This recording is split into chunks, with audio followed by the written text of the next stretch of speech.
Aklat ni Enoch, Kabanata 1, Tanda ng Babala.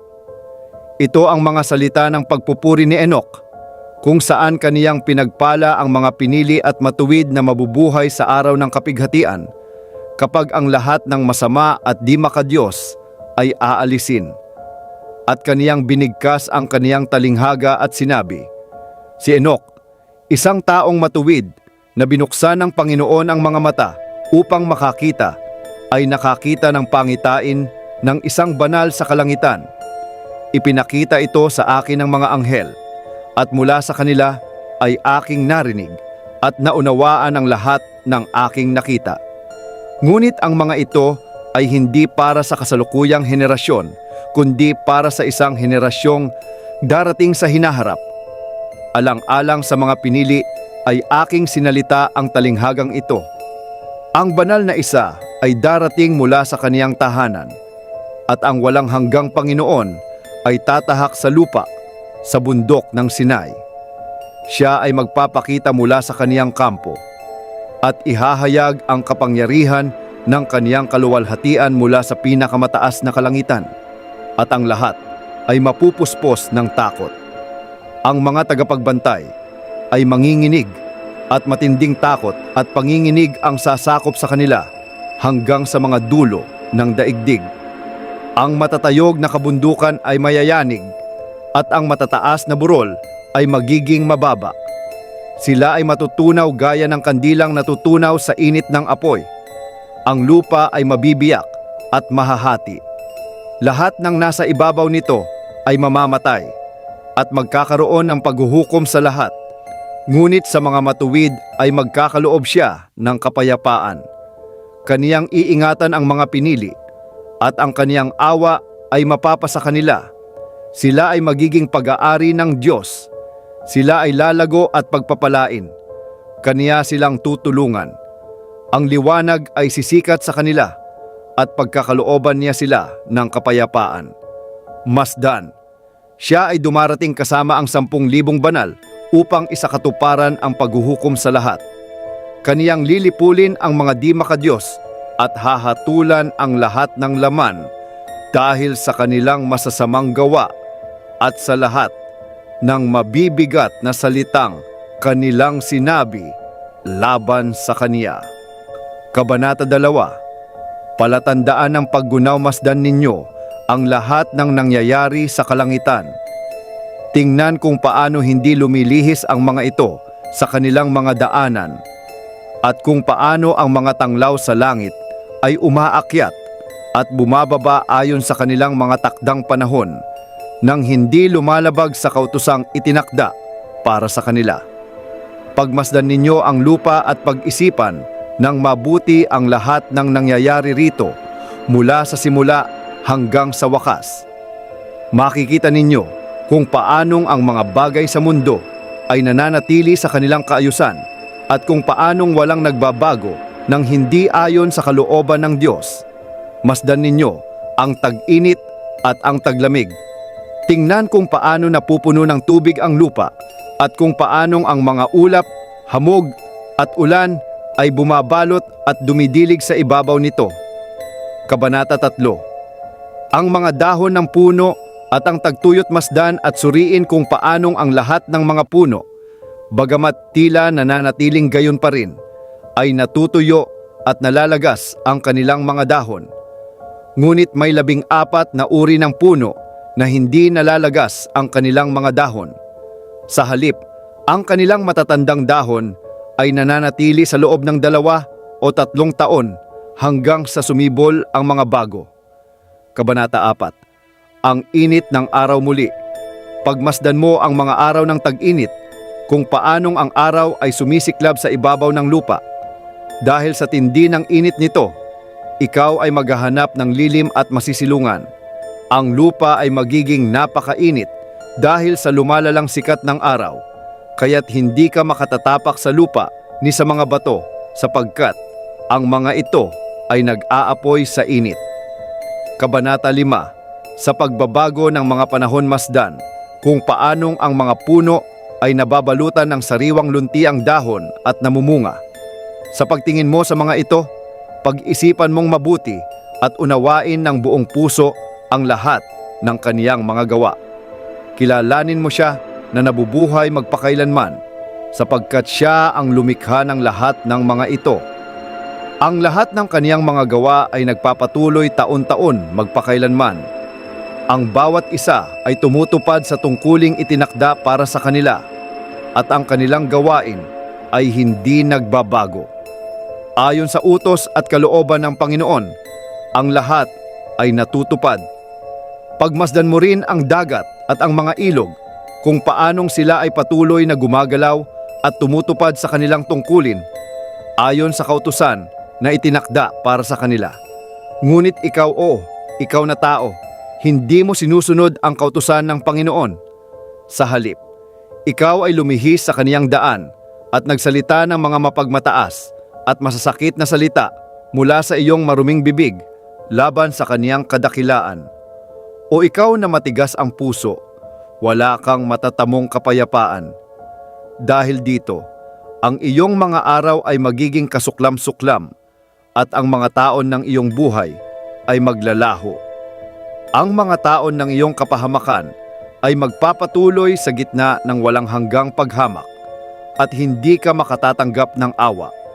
Sa mga panahong iyon, ang iyong pangalan ay magiging tanda ng walang hanggang pagkamuhi sa gitna ng mga matuwid. Dahil sa iyo, ang lahat ng sumusumpa ay magsusumpa, at ang lahat ng makasalanan at walang Diyos ay maglalagay ng kanilang pasanin sa iyong pangalan. Ngunit ang mga matuwid ay magagalak. Sa kanila ay magkakaroon ng kapatawaran ng mga kasalanan, awa, kapayapaan, at pagpipigil sa sarili. Magkakaroon sila ng kaligtasan at ng isang mabuting liwanag.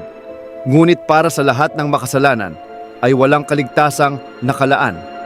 Sa halip, sumpa ang naghihintay sa kanila. Ngunit para sa mga pinili ay magkakaroon ng liwanag, kagalakan at kapayapaan, at mamanahin nila ang lupa. Pagkatapos nito, ang mga pinili ay pagkakalooban ng karunungan.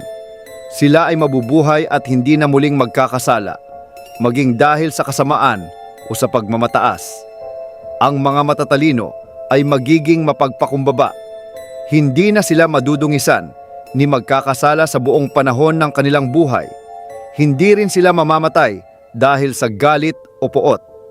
Sa halip, kanilang matatapos ang itinakdang bilang ng kanilang mga araw. Ang kanilang buhay ay mapupuno ng kapayapaan, at ang kanilang mga taon ng kaligayahan ay darami sa walang hanggang kagalakan at kapayapaan sa buong panahon ng kanilang buhay. Kabanata 6. Ang simula ng kasalanan ng mga tagapagbantay ng langit, at nang dumami ang mga anak ng tao sa mga panahong iyon, isinilang sa kanila ang magaganda at kaakit-akit na mga anak na babae, at nakita sila ng mga anghel na mga anak ng langit, at sila ay nagnasa sa kanila. Kaya't sinabi nila sa isa't isa, "Halika, pumili tayo ng mga asawa mula sa mga anak na babae ng tao, at magkaroon tayo ng mga anak." At si Semjaza na kanilang pinuno ay nagsabi sa kanila, "Natatakot ako na baka hindi ninyo tuparin ang gawaing ito, at ako lamang ang magbayad sa kaparusahan ng malaking kasalanang ito." Ngunit silang lahat ay sumagot at nagsabi, "Tayo ay manumpa ng isang sumpaan at itali ang ating mga sarili sa isang pinagkaisang kasunduan, upang walang sinuman ang umurong sa planong ito hanggang sa ito ay maisakatuparan." At silang lahat ay nanumpa at ibinigkis ang kanilang mga sarili sa isang pinagkaisang kasunduan. Sila ay may bilang na 200 at bumaba noong panahon ni Jared sa tuktok ng bundok Hermon. Tinawag nila itong bundok Hermon sapagkat doon sila nanumpa at nagbuklod sa ilalim ng isang pinagkaisang kasunduan. At ito ang mga pangalan ng kanilang mga pinuno: Semjaza, ang kanilang pinuno, kasama sina Arakiba, Ramel, Kokabel, Tamiel, Ramiel, Danel, Ezekiel, Barakihal, Asazel, Armaros, Batarel, Ananel, Zakiel, Samsapil, Satarel, Turel, Jumjael, at Sariel. Sila ang mga pinuno ng pangkat. Kabanata 7. Ang bunga ng kanilang ginawa at ang iba pa nilang kasama ay kumuha rin ng mga asawa para sa kanilang sarili. Bawat isa ay pumili ng isang babae at sila ay sumiping sa kanila at dinungisan ang kanilang sarili sa pamamagitan ng mga babae. Kanila ring itinuro sa mga ito ang mga panggagayuma, mga salamangka, ang paggamit at pagputol ng mga ugat ng halaman, at ipinakilala sa kanila ang iba't ibang uri ng halaman at ang mga gamit nito. At ang mga babae ay nagdalang tao at nagsilang ng mga higante na may taas na 3,000 yarda. Nilamon ng mga higanting ito ang lahat ng naipon ng mga tao, at nang hindi na matustusan ng mga tao ang kanilang pangangailangan, ang mga higante ay bumaling laban sa kanila at nilamon ang sangkatauhan. Nagsimula rin silang magkasala laban sa mga ibon, sa mga hayop sa lupa, sa mga gumagapang at sa mga isda. Kanilang kinain ang laman ng isa't isa at uminom ng dugo. Dahil dito, ang lupa ay nagharap ng paratang laban sa mga gumagawa ng di makatarungan. Kabanata 8. Ang kanilang mga pangalan at ang kanilang mga kasalanan. Si Azazel ang nagturo sa mga tao kung paano gumawa ng mga tabak, patalim, kalasag at baluti. Ipinakita rin niya sa kanila ang mga metal na nasa ilalim ng lupa at ang paraan ng paghubog at paggamit ng mga ito. Itinuro rin niya ang paggawa ng mga pulseras, mga palamuti, ang paggamit ng antimonyo para sa pagpapaganda ng mga mata, at ang iba't ibang uri ng mahahalagang bato at makukulay na pangkulay. Dahil dito ay lumaganap ang matinding kasamaan. Ang mga tao ay nalugmok sa kahalayan, naligaw sa katotohanan, at naging tiwali sa lahat ng kanilang mga gawain. Si Semjaza ay nagturo ng mga panggagayuma at mga lihim na kaalaman tungkol sa mga ugat ng halaman.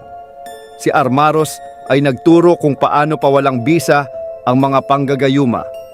Si Barakijal ay nagturo ng astrolohiya.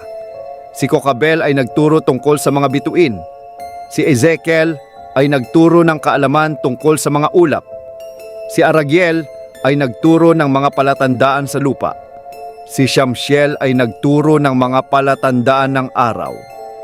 At si Sariel ay nagturo ng mga landas ng buwan.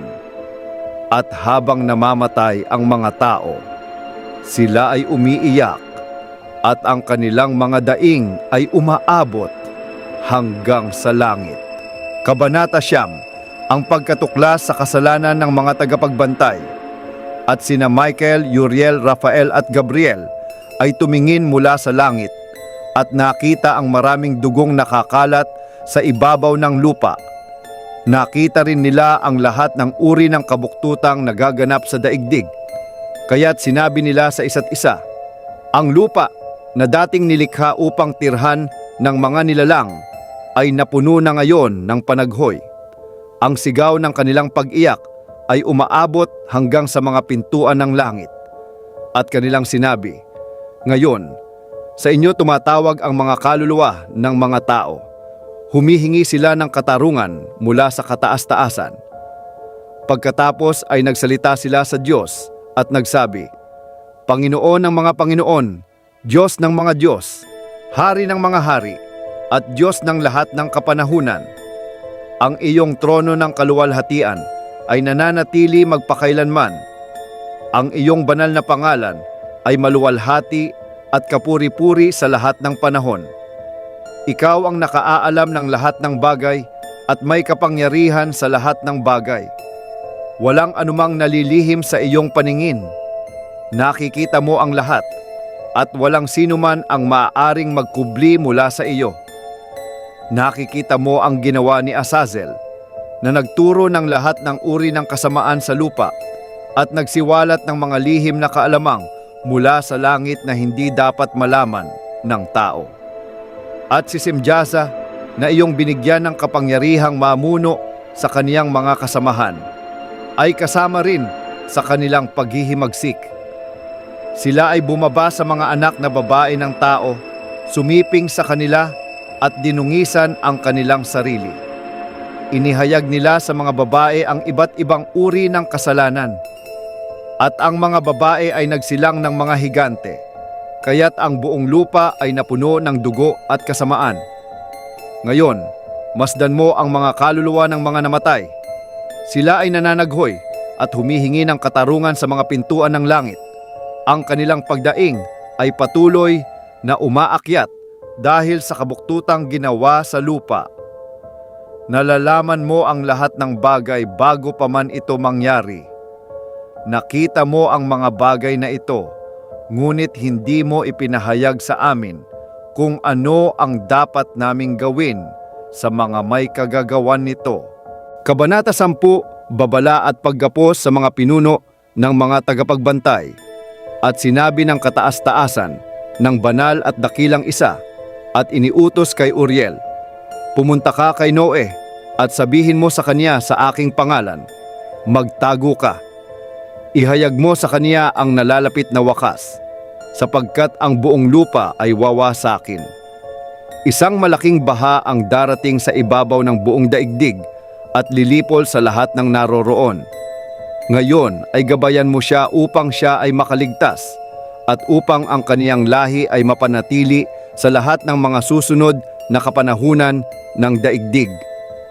At muli ay sinabi ng Panginoon kay Rafael, igapos mo si Azazel, kamay at paa, at ihagis siya sa kadiliman. Gumawa ka ng siwang sa disyerto ng Dudael, at doon mo siya ihulog. Patungan mo siya ng magaspang at matutulis na bato, at balutin mo siya ng kadiliman. Hayaan mo siyang manatili roon magpakailanman, at takpan ang kaniyang mukha, upang hindi na niya makita ang liwanag. Sa araw ng dakilang paghuhukom ay ihahagis siya sa apoy. Pagalingin mo ang lupa na sinira ng mga anghel at ipahayag ang paggaling nito upang ang mga anak ng tao ay hindi mapahamak dahil sa mga lihim na bagay na itinuro ng mga tagapagbantay sa kanilang mga anak. Ang buong lupa ay nasira dahil sa mga gawaing itinuro ni Azazel. Kaya sa kanya ipataw ang buong kasalanan. At sinabi ng Panginoon kay Gabriel, humayo ka laban sa mga tiwali at sa mga bunga ng kasalanan at laban sa mga anak ng kahalayan. Lipulin mo ang mga anak ng mga tagapagbantay mula sa gitna ng mga tao. Pagharapin mo sila sa isa't isa upang sila mismo ang magpatayan sa digmaan, sapagkat hindi hahaba ang kanilang mga araw. Wala sa kanilang mga kahilingan ang pagbibigyan, kahit umasa pa ang kanilang mga ama na mabubuhay sila magpakailanman at aabot ng 500 taon ang kanilang buhay. At sinabi ng Panginoon kay Michael, humayo ka at igapos mo si Simjaza at ang kaniyang mga kasamahan na nakipag-isa sa mga babae at dumungis sa kanilang sarili sa lahat ng uri ng karumihan. Kapag nakita na nila ang pagkawasak ng kanilang mga anak at ang kanilang mga anak ay nagpatayan sa isa't isa, igapos mo sila sa loob ng 70 salinlahi sa mga lambak ng lupa hanggang sa araw ng paghuhukom at ng kanilang wakas. Sa panahong iyon ay ihahagis sila sa kailaliman ng apoy, sa pagdurusa at sa bilangguang kanilang pananahanan magpakailanman.